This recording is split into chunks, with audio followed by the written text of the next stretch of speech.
Assalamualaikum warahmatullahi wabarakatuh. Perkenalkan, nama saya Muhammad Yusuf Gunawan.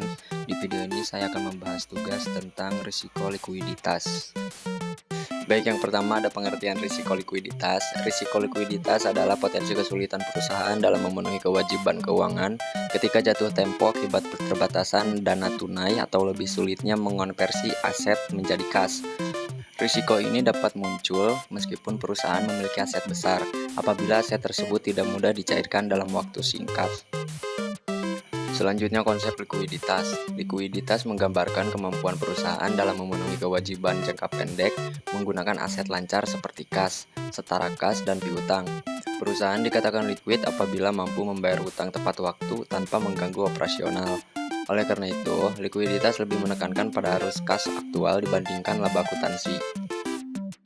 Selanjutnya, bentuk risiko likuiditas. Risiko likuiditas dapat muncul dari sisi pendanaan maupun pasar. Dari sisi pendanaan, risiko terjadi ketika perusahaan tidak mampu memperoleh sumber dana baru. Dari sisi pasar, risiko muncul ketika aset harus dijual dengan harga rendah karena pasar tidak likuid. Selanjutnya, faktor penyebab. Risiko likuiditas umumnya disebabkan oleh ketergantungan berlebihan pada utang jangka pendek, lemahnya perencanaan arus kas, penurunan penjualan secara tiba-tiba, serta struktur aset yang didominasi oleh aset tidak likuid. Kondisi ekonomi yang tidak stabil juga memperbesar risiko ini. Selanjutnya, dampak bagi perusahaan.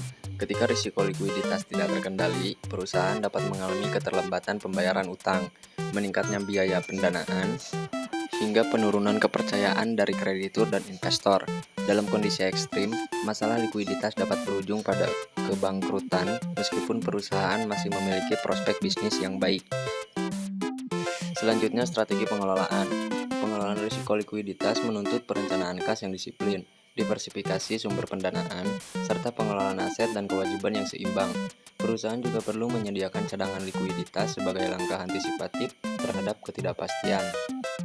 Kesimpulannya, risiko likuiditas merupakan risiko fundamental yang harus dikelola secara proaktif. Keseimbangan antara profitabilitas dan likuiditas menjadi kunci keberlanjutan perusahaan. Dengan manajemen likuiditas yang baik, perusahaan dapat menjaga stabilitas keuangan sekaligus mendukung pertumbuhan jangka panjang. Sekian paparan saya mengenai tugas risiko likuiditas. Mohon maaf bila ada salah kata. Terima kasih. Wassalamualaikum warahmatullahi wabarakatuh.